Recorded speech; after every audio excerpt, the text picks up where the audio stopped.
Hello, everyone. So great to see you again.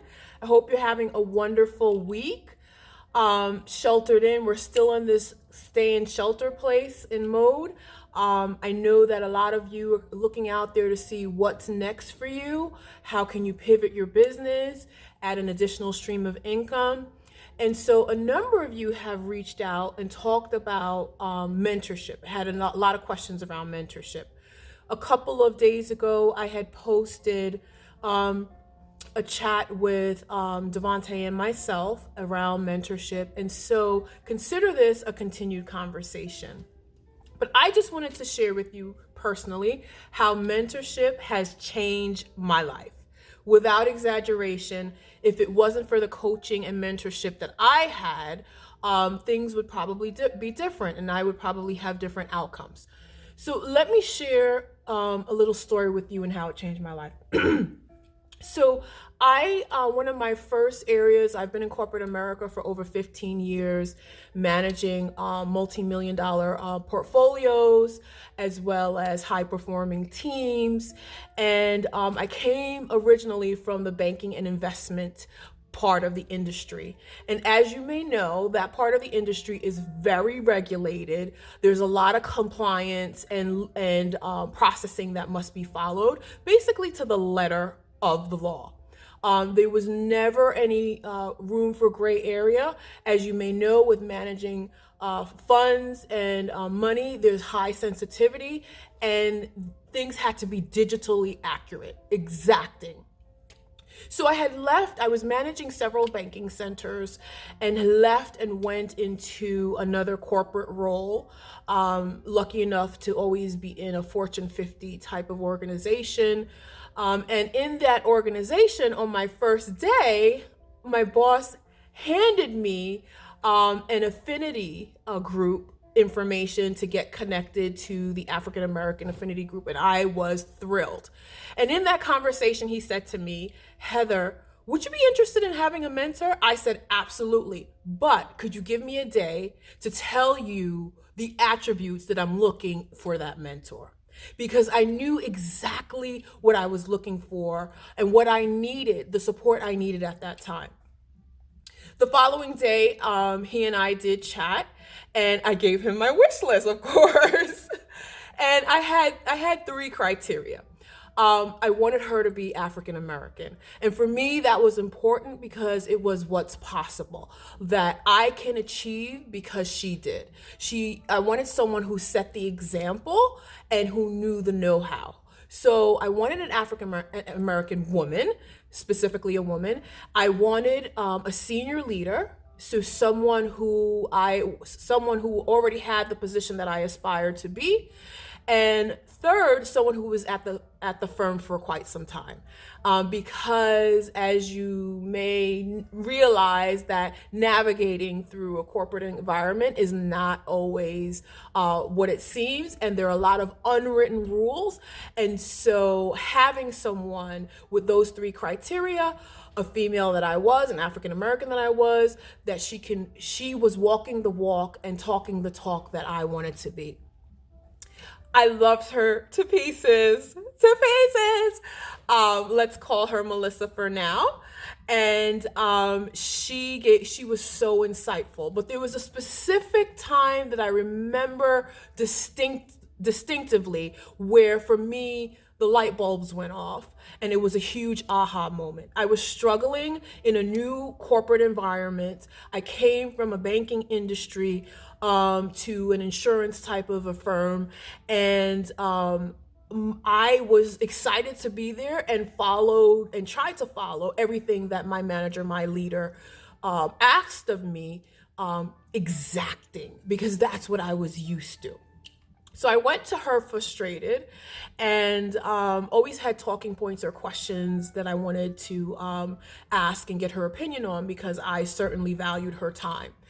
And I went and I proceeded to tell her that I'm doing everything that I think I'm supposed to be doing, but somehow it's not landing right, and I'm confused, and I thought I was giving him what he asked for, and there's just something awry here. And she calmly and patiently listened to me pour out my frustration with, is it communication? Is not a lack of know-how and skill set? Like, I'm pretty versed in that. I was unsure, and it was not clear. And she said to me, you know, your leader stopped by here a couple of days ago, and he spoke to me about the situation, and he knew that you and I were mentors because he was the one who connected us, and he was hoping that he can get that messaging through her in this safe environment. And what she explained to me is, she said, Heather, you are following everything to the letter of the law. On the surface, you would think that that would be the right thing to do.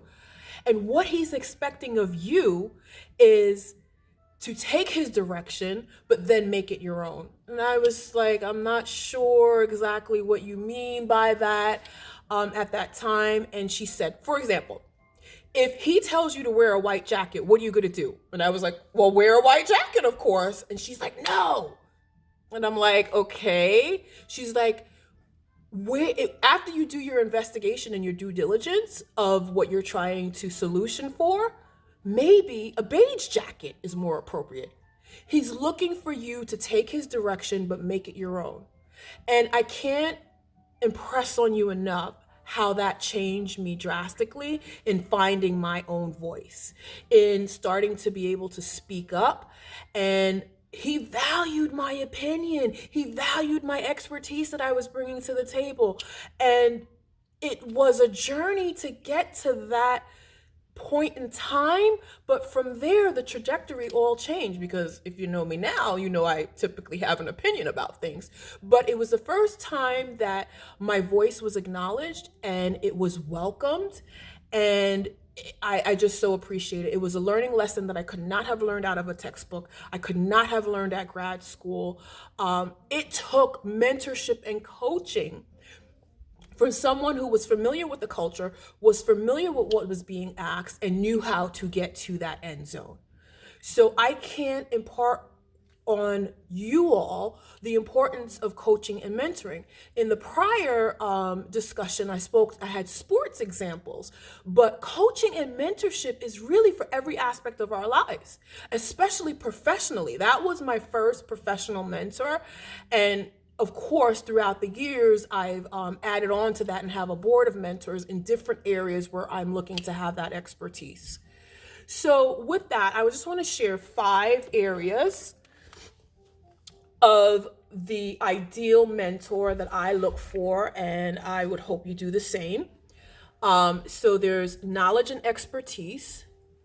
So having that wealth of knowledge and expertise, and she certainly was, Melissa certainly was that for me, but it was beyond just an education. It was the experience, it was the insight that she shared with me that I appreciated so much. The tailored solution, how she described that solution for me, I wasn't getting it with my leader. I was just trying to do everything that he asked me to do, and I didn't understand where the disconnect was. Slideshow. The third one, lost the slideshow. The third one, vested in your success over here. So my win was her win. So when I win, she wins, and we win together. It's paying it forward. It's passing it on to the next emerging leader, and it just, the gratification and the value add, the impact that you make is enormous. And so I felt secure that my win was her win.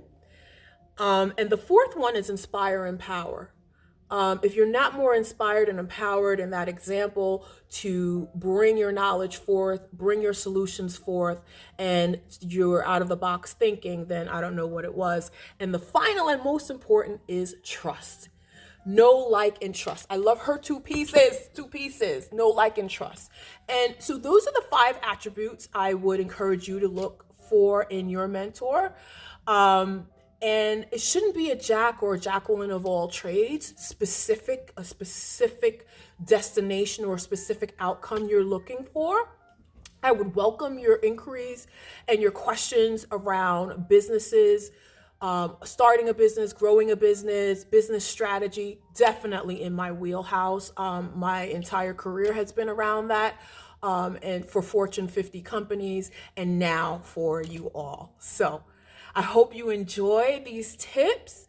Please comment below, leave your opinions, and let me know, how has mentorship and coaching worked for you? Very interested to hear, and always good to see you. Take care.